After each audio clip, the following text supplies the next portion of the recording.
RSG 두 번째 세션입니다. 여러분들 한 주간 공부하셨으면 어떻습니까? 조금 힘드신 분도 계셨다고들 합니다. 여러 수업 방식이 다른 온라인 기존 온라인 방식과 조금 달라서 조금 적응하는데 시간이 걸리신 분도 계시다고 생각합니다. 그러나 그런 과정을 또 즐기시는 분도 계셔서 참 다행이고 반갑습니다. 이번 코스를 통해서 여러분들이 신경 써야 되는 것은 그룹 액티비티를 한번 해보는 과정입니다. 온라인 수업의 한계가 그룹 액티비티를 통해서 여러분들의 의견을 일방적으로 제시하는 것이 아니라 서로 조원들의 소리를 듣고 그것을 커뮤니케이션이 얼마나 원활하게 일어나가는 과정을 통해서 여러분들의 아카데믹 리더십이라든지 서로 커뮤니케이션 스킬을 만들어가는 그런 과정입니다.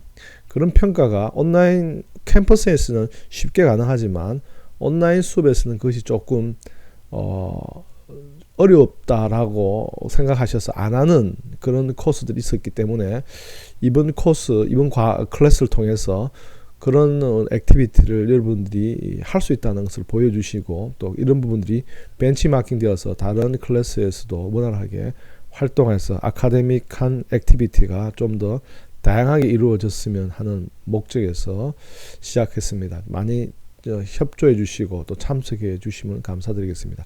그리고 다 잘 참석하셔서 정말 감사드립니다. 첫째 주에 주제 선정에 대해서 잠깐 언급을 했는데 사실은 첫째 주는 인사하는 것으로도 충분합니다. 여러분들이 다 참석하셔서 인사해 주시고 교제 나눠 주셔서 정말 감사드립니다.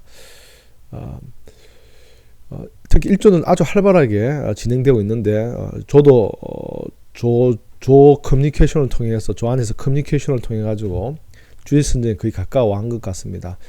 주제 선정한 것을 올려달라 했는데 어제까지는 그 주제 설정된 포럼에 올리지는 않았지만은 여러분들이 이번 주 한 주 더 주제 선정을 한번 참고하셔가지고 조원들끼리 합의된 어떤 주제를 먼저 선정해 주시고 백그라운드 지식에 대해서 어떤 식으로 리서치 할 건가를 나누어 주시면 감사하겠습니다. 참고로 우리 강의한 교재를 잠깐 보시면은 강의한 교재 이 후반부에 보면 심학습이라고 있습니다. 이 심학습을 있는 내용을 여러분들이 활용하셔서 숭유역불 정책에 폈던 조선시대의 어떤가 과거 현재 이런 각 장마다 이 심학습 질문들이 있습니다. 이 질문들을 참고로 하셔서 주제 선정하는데 도움을 가져도 좋을 것 같습니다. 어떤 한 주제 안에서 시간과 창조 그럼 그게 무엇이 상관 있는가라고 했을 때 시간과 창조에 관련된 이런 주제를 우리 발표할 수 있겠죠. 과거, 현재, 미래의 윤회적인 시간관과 창조와 구원 종말이라는 직선적인 시간을 어거스틴의 시간론적 관점으로 통합할 수 있다면 그것은 어떻게 우리가 이해할 수 있을까라는 그런 주제로서 여러분들이 프레젠테이션을 한다든지 그런 자료들을 모아서 상반된 입장을 보여주시고 그런 것 그리고 궁극적으로 여러분들이 가지고 있는 질문들에 대한 주장들을 펼쳐나가시면 좋다고 생각됩니다. 이렇게 그런 부분을 활용해 주시고 지난주 이렇게 토론 가운데 여러 가지 질문들이 있었습니다. 그런데 주제 토론 가운데 귀결되는 것은 절대적 가치가 존재하는가라는 이 질문에 대해서 우리가 한번 생각해 볼 때 먼저 윤리라는 개념을 우리가 인식을 해 주시면 좋겠습니다. 강의 초반에도 윤리와 도덕에 대한 차이를 언급했지만 윤리와 도덕의 개념을 포괄적 의미에서는 두 개 다 같은 의미다라고 할 수 있지만 엄밀하게 좀 더 세부적으로 도덕은 좀 더 개인적입니다. 이 개인적이라는 말은 개인이 느끼는 personal to personal 이렇게 사람 대 사람 이런 관계고 윤리라는 개념은 좀 더 그것이 더 확장되어서 사회적 개념으로서의 도덕적 가치가 인발브되어 있는 그런 부분들을 우리가 염두에 두고 전개하는 것이 좀 더 명확하지 않을까 생각합니다. 그래서 일반적으로 저희들이 기독교적 세계관이기 때문에 여러 가지 표현들을 통해서 잘 해주셨습니다. 기독교 세계관이 성경이 절대적 윤리의 이 기초를 두고 있다라고 했을 때 보편적으로 성경을 우리가 윤리의 기초다라고 이야기할 때 간과하는 것이 사실은 많은 부분들이 도덕적 개념을 성경이 제시를 합니다. 자, 그런데 오늘 저희가 주제로 나누는 것은 뭐냐면은 절대적 가치와 상황윤리라는 것이라고 했기 때문에 좀 더 도덕적 개념으로도 발달될 수 있지만은 좀 더 윤리적 개념을 한번 생각해 보는 것이 어떤가라는 거죠. 그러면 무슨 의미냐면은 오늘날 기독교가 사회윤리, 그러니까 사회 공동체가 가지고 있는 가치관에 배치될 때가 많습니다. 기독교적인 가치가 사회 공동체의 가치관과 충돌이 될 때, 도덕적 개념이 아니라 충돌될 때 우리의 입장은 무엇인가라는 겁니다. 쉬운 예로 뒤에 부분에 다루겠지만 동성애, 캘리포니아에서 일어난 이 동성애 같은 개념, 미국에서 동성애의 개념은 이제 사회적인 법적 논리 입장에서는 받아들여져야 된다는 가치관이 더 우세합니다. 그래서 법적 논리에 의해서 헌법기관에서는 그것을 합법이라고 인정한 주도 많습니다. 그러나 기독교적인 가치관에 있어서는 동성애는 하나의 어떤 도덕적 가치가 아니라 사회적 가치적인 차원에 있어서, 윤리적인 차원에 있어서 어떤 문제가 있는가를 우리가 논증해야 할 수 있지 않겠습니까? 그런 부분들을 살펴보자는 거죠. 그래서 정말 절대 가치는 있는가, 여러 표현들 주셨는데 아주 토론을 재밌게 해 나가셨습니다. 그런데 하나 팁을 나누고자 하면은, 토론의 내용을 구체적으로 이렇게 살펴볼 내용이 있지만 여러분들이 신문 기사를 쓴다는 마음으로 제목도 중요한, 의견 발표에서 중요합니다.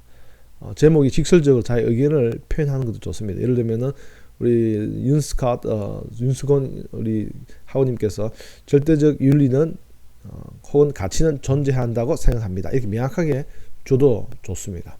또 아주 메타포적으로, 은유적으로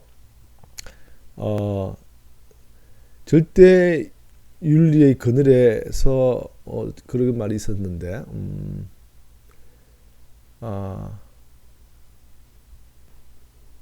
절대적 윤리에서 이렇게 독립한 상대 윤리, 절대 윤리와 도덕적 가치 기준은 분명합니다라고 이런 말도 있지만, 절대적 윤리의 그늘에서 독립한 상대 윤리, 이름만 들어도, 제목만 들어도 호기심이 생기고 내용에 대해서 궁금증이 이렇게 나죠. 그리고 그 의미가 말하는 바도 충분히 포함하고 있습니다. 이렇게 디스커션을 하는 것도 상당히 고무적인 모습이라고 생각합니다.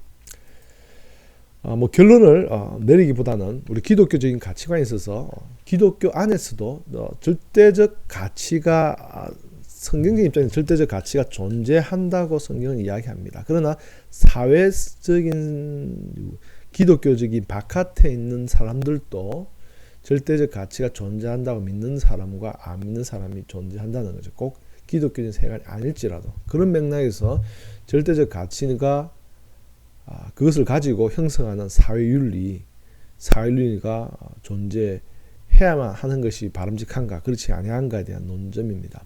그러나 나중에 우리가 좀 더 생각해 봐야 되겠지만, 결국은 몇 분 중에서 그런 부분들, 절대적 가치를 어떤 방식으로, 상황에 따라 어떻게 해석할 것이냐에 따라서 또 윤리가 또 이게 바꾸어질 수 있다는 것을 지적하신 분도 계십니다. 맞습니다. 그래서 해석하기에 따라서 윤리적 개념이 틀리죠. 그 부분도 참 잘 지적하셨습니다.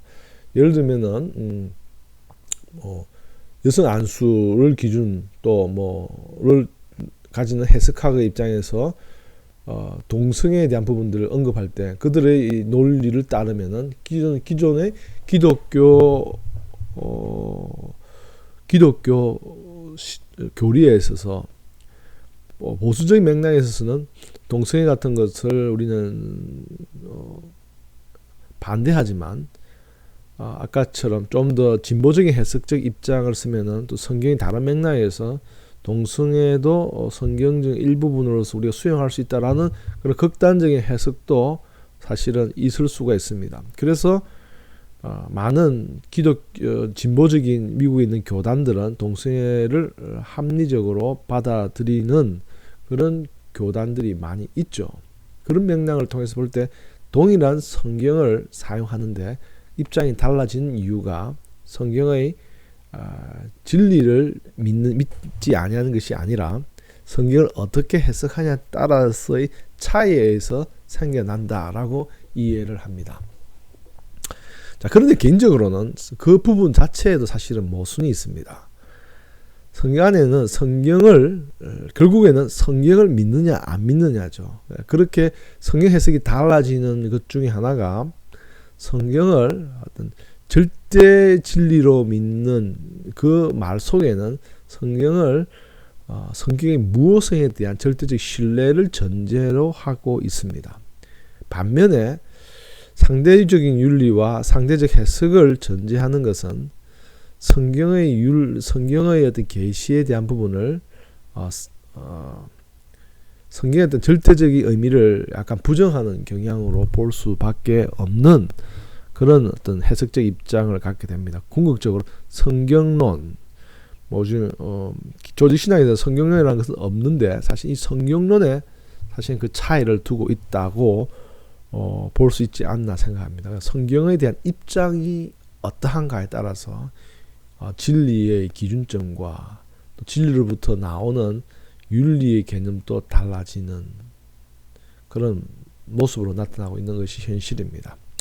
그러나 제가 저희 입장으로서 여러분들에게 제시하고 주고 싶은 것은 기독교는 계시 종교라는 것을 전제로 하고 합니다. 우리의 깨달음으로 인간의 깨달음으로 이루어진 종교가 아니라 하나님의 계시로 말미암아서 자신이 자기 자신을 드러내 주시고 보여주시는 것을 전제로 일어난 종교이기 때문에 그걸 계시 종교라고 하죠. 때문에 성경의 어떤 진리의 절대성을 우리가 부인하면은 그 기독교의 전제가 사라집니다. 안 믿으면 뭐 관계없지만 우리가 기독교 신앙인으로서의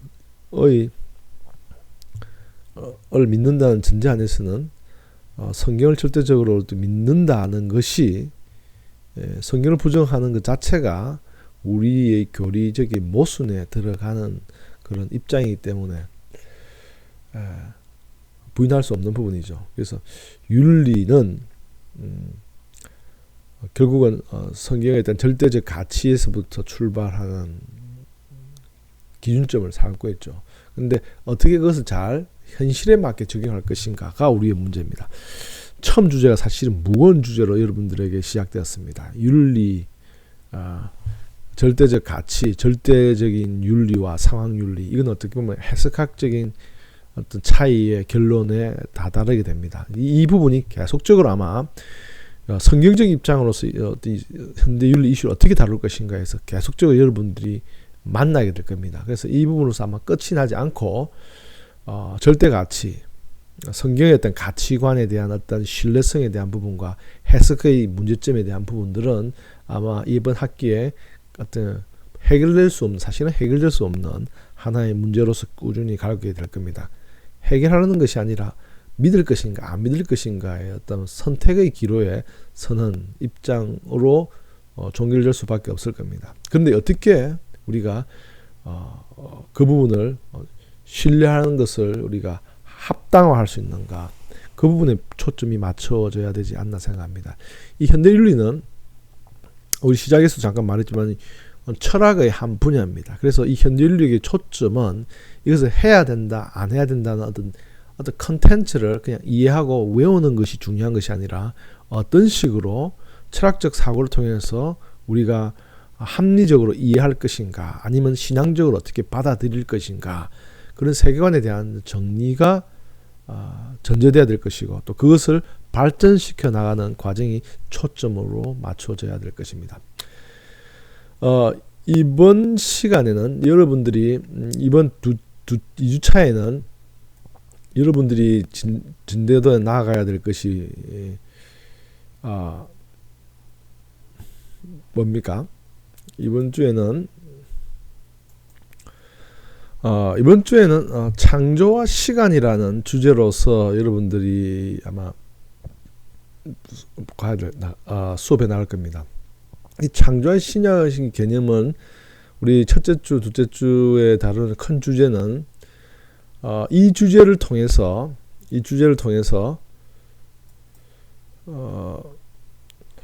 그 시간, 창조와 시간이 어떤 입장에서 우리 윤리적 개념에 영향을 끼치는가라는 부분들을 한번 살펴보고자 하는 겁니다. 다른 윤리 체계는 다루지 않은 부분이지만 어떻게 보면 이번 강의에서 하나였던 부분 새롭게 접근해야 될 한 부분이라고 생각합니다. 창조와 시간의 그동안의 서구적 개념의 직선적인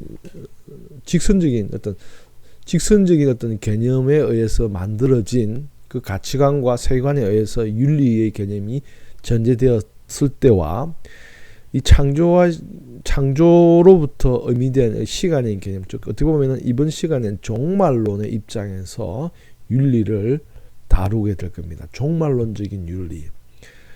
이 종말론은 결국은 우주의 어떤 세계관에 관련된 부분이죠. 그래서 종말에 대해서 어떤 관념을 가지고 있냐에 따라서 윤리적 개념도 충분히 달라질 수 있다는 겁니다. 그래서 다시 이 시간 한번 우리가 기독교적인 성경적인 관점에서 정말 시간의 개념이 어떤 것이고 창조의 개념이 어떤 것인가, 어떻게 우리가 믿고 또 어떻게 그것을 확신하고 그 관점에서 윤리라는 개념을, 사윤리라는 개념을 봤을 때 어떤 식으로 접근이 가능할 것인가라는 것을 이해하게 될 겁니다. 이해하는 방향으로 여러분들이 공부하시고 여러 자료들을 통해서 학습해가는 과정이 되었으면 좋겠습니다.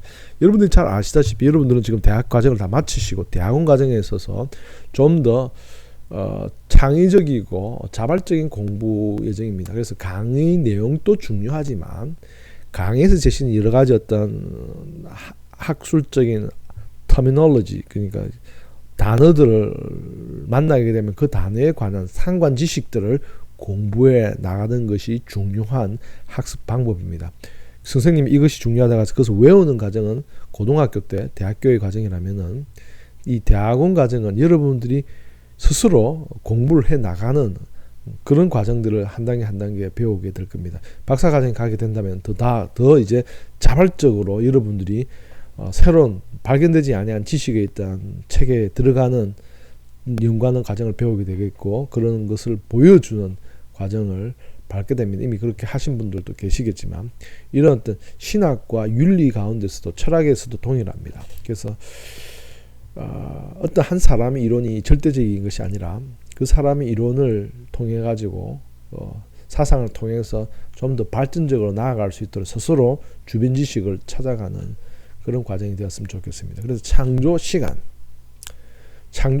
이 두 개념을 가지고 그동안 우리가 어떻게 생각해 왔고, 그러나 새로운 것은 아니지만은 과거에 우리의 믿음의 선진들이 어떤 생각들을 해왔는가, 우리가 잠깐 다루게 되겠지만 어거스틴 같은 이분은 우리가 그동안 서구적인 개념으로서 선형적인 어떤 세계관이 기독교 세계관이라고 쉽게 이해하는데 창조와 종말이란데, 이 어거스틴의 개념 가운데서는 어떻게 보면 동양적인 개념으로서 쉽게 접근할 수 있는 그런 개념들이 있습니다. 이 한 시점에 현재, 과거, 미래가 존재한다는 그런 개념, 그리고 시간과 영원이라는 개념은 다르다는 개념을 제시합니다. 영원, 아브라함의 하나님, 이삭의 하나님, 야곱의 하나님, 그런데 산자의 하나님이다. 우리 역사상에서는 아브라함과 이삭과 야곱이 존재하지 않지만 영원 안에서는 아브라함과 이삭과 야곱이 존재한다는 개념이 성경에서 이미 계시되죠. 내가 알파와 오메가, 과거의 하나님이 과거, 현재, 미래, 시간이라는 존재에서 시간에 갇혀진 하나님이 아니라 시간을 초월한 하나님인 것처럼 이 시간은 피조물이라는 것 자체가 성경의 계시라는 것을 우리가 새롭게 한번 조명하는 시간이 되었으면 좋겠습니다. 시간은 피조물이다.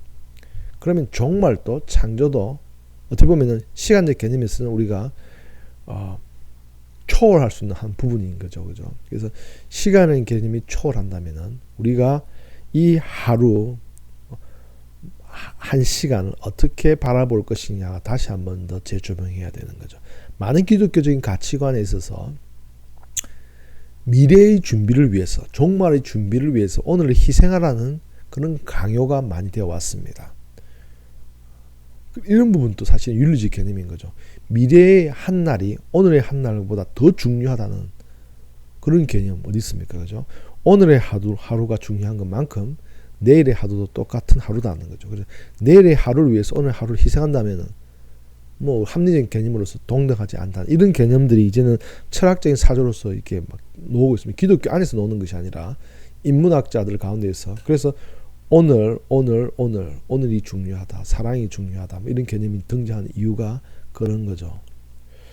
살며 살아가며 배우며라는 책이 있죠. 한 1900 제가 아주 어릴 때 어떤 접했던 책인데 뭐 초등학교 때 아마 책꽂이에 형님들 책꽂이에 있어서 본 건 책인데 그 책이 1900 뭐 40, 50년대에 히트 친 책으로 정확한 기억 안 나면 하여튼 오래전에 USC의 대학교에서 사랑학 교실에서 그 히트된 그 강의 내용이 책으로 발간되면서 사람들이 공감을 형성한 주제죠. 살며 살아가며 배우며. 스피노자의 어떤 말처럼 내일 지구가 종말할지라도 내가 한 그루의 사과나무를 심겠다라는 그 고백처럼 이 한 시간이 미래의 한 시간과 바꿀 수 없는 동등하게 중요한 시간이라는 거. 그런 이런 개념도 사실은 그동안 기독교적인 세계관에서 기독교적인 윤리에서 배제된 것이죠. 이런 부분을 우리가 다시 한번 생각해보는 시간들이 되었으면 좋겠습니다. 또 여러 가지 질문이 있으면 또 그 질문에 대해서 여러분들에게 많은 토론과 그리고 답들이 오가는 시간 되었으면 좋겠습니다. 감사합니다.